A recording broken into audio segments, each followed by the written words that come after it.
When around 200 people marched through downtown Boston for the controversial straight pride parade, they were met by nearly 3 times as many protesters.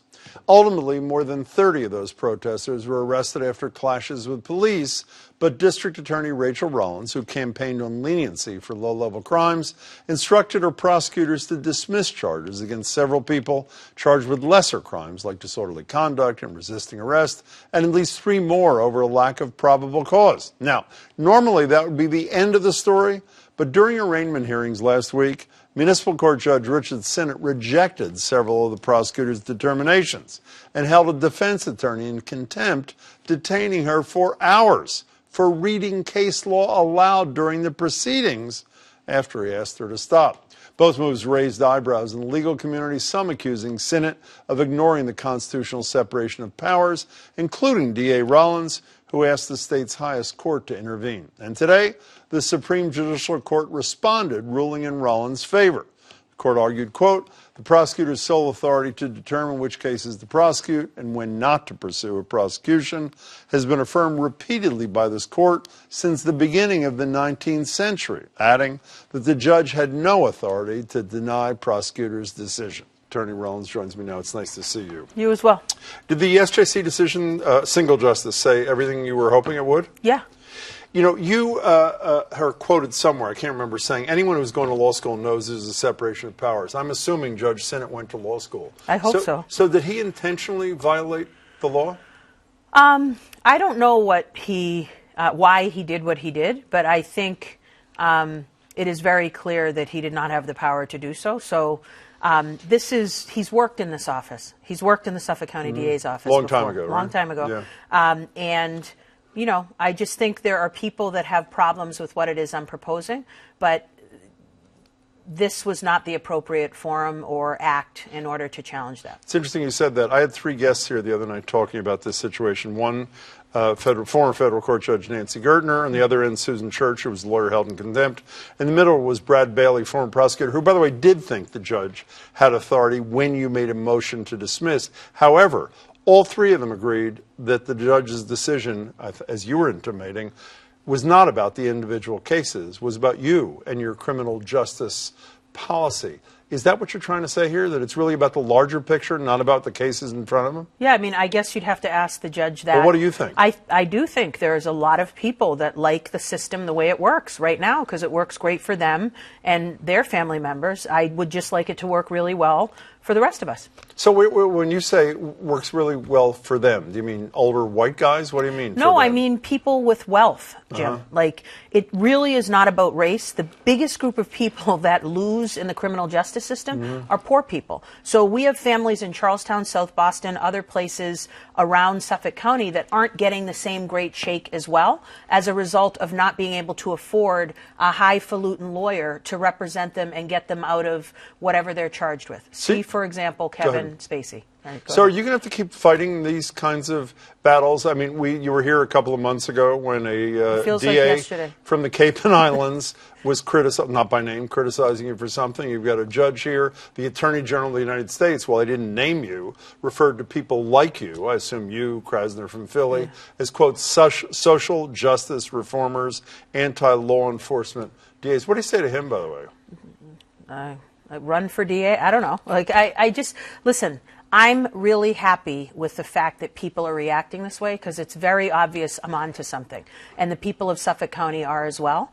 And we are having conversations for the first time about really important things that have to do with wealth-based disparities and some race-based disparities.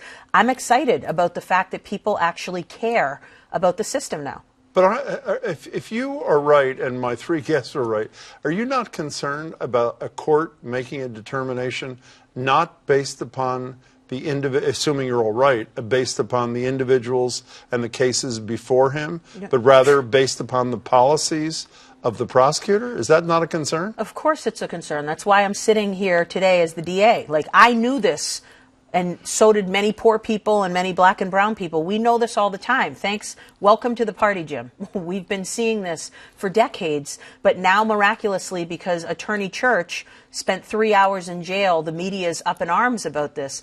Come into court any day. You can see poor people being held on high bails that they shouldn't be. You can see them getting higher sentences than they should be getting, and judges abusing their discretion every single day if you go into court. Why I ran for office is I want to stop that. What's unusual about this is it's usually not the DA that's banging their fist and saying this is wrong. It's Anthony Benedetti and Attorney Church. But now they didn't have to. We filed a 211-3 and we're successful. If you looked like your predecessors, do you think there'd be as much first of a of all, problem I'm with your policy? Far better looking than them. Well, that's what I meant, of course. course. No, I'm serious. If you looked like gender, race, if you looked like your predecessors, do you think you'd be having these issues with prosecutors, with judges?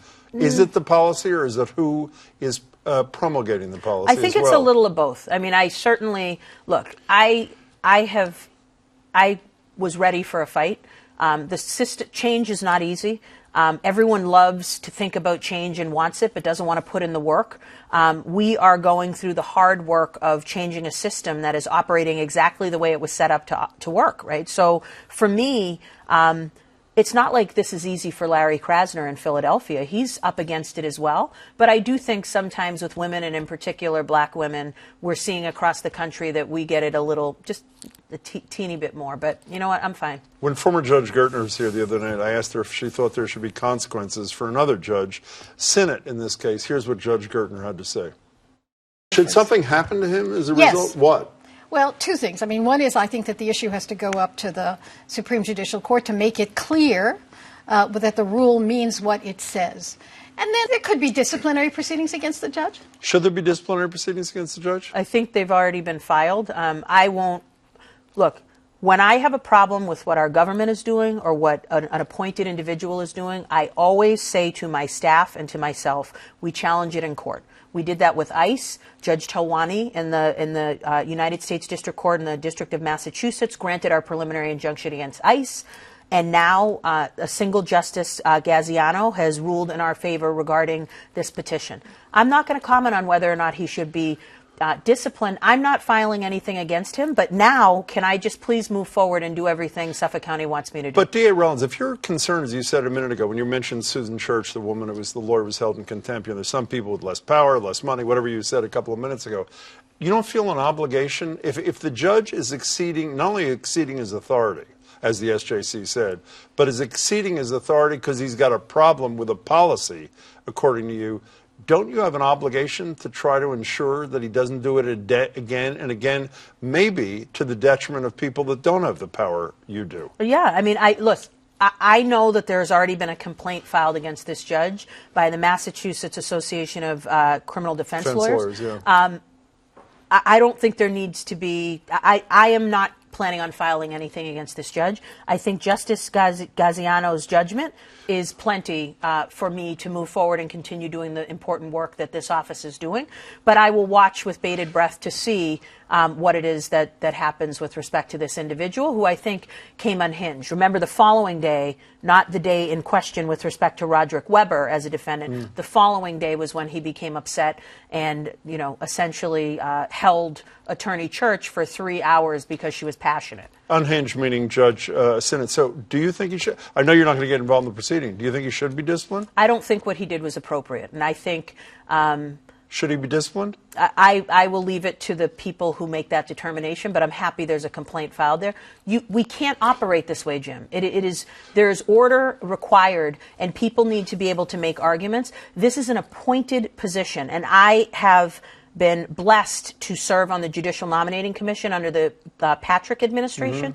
We vet judges incredibly well. I can only hope that the Baker administration is doing the same. But judicial temperament is one of the biggest things that we have to look at as when we put somebody on the bench. Judge Baker, by the way, appointed, as you know, the SJC. Governor Baker, yeah. Governor Baker, yeah. I'm sorry. Is he a judge? appointed the justice on the Supreme Court, Isn't SJC. That weird? I know. Who did it as well. Justice Gaziano. Yeah, I want to get your reaction to one more entity involved in this. The police union, Larry Carbone, I believe his name is, Calderon, pardon me, VP of the Boston Police Patrolmen's Association, did the day of this first proceeding say, we couldn't be happier at the moment with the judge that's on the bench. We're here to make sure the DA prosecutes these offenders to the fullest extent of the law. What's your reaction to that comment? Well, I like to say back, I had a really great conversation with the president of the Boston Police Patrolmen's Association, President Leary. He does not agree with many of the things I propose, but I was in touch with him immediately when we were going to issue our statement and decided to appeal.